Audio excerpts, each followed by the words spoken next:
إلهي ترى حالي وفقري وفاقتي، وأنت مناجاتي الخفية تريد النجاة؟ تسمع. سؤال أسألك إياه ولا أظنك ستقول لا. تريد النجاة؟ إذن اركب سفينة النجاة، تعرف على الله. تريد أن يكون الله معك؟ فاحرص على تقواه. إذا أردت أن تحفظ في نفسك وأهلك ومالك فاحفظ الله، كما قال رسول الله صلى الله عليه وسلم: احفظ الله يحفظك. احفظ الله تجده تجاهك. تعرف على الله في الرخاء يعرفك في الشدة.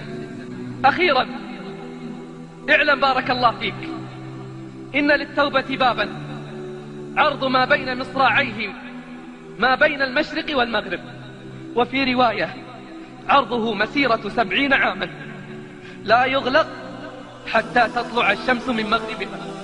فالباب مفتوح، فالباب مفتوح، فهلا ولجت.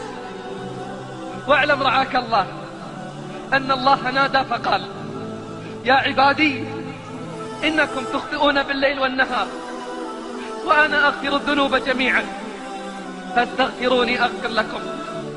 ولقد سمعت النداء فهل استغفر؟ اعلم يا رعاك الله أن الله يبسط يده بالليل ليتوب مسيء النهار، ويبسط يده بالنهار ليتوب مسيء الليل، والله يحب الاعتذار. فهل لا أقبلت واعتذرت؟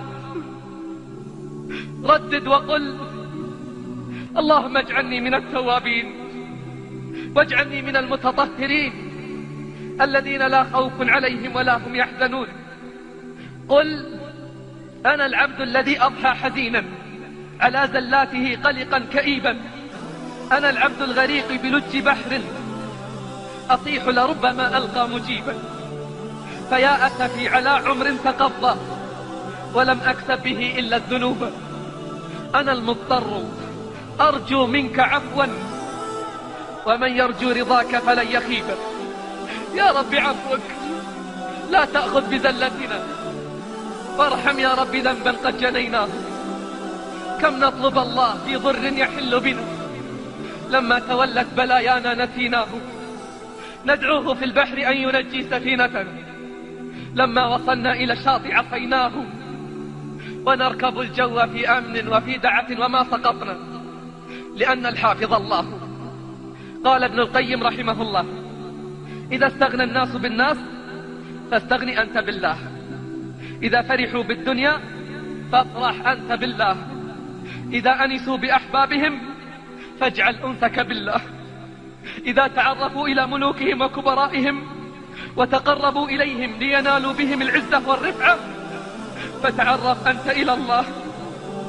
تعرف أنت إلى الله وتودد إليه وانطرح بين يديه، تنل بذلك غاية العز والرفعة، كما قال الله: من كان يريد العزة فلله العزة جميعا.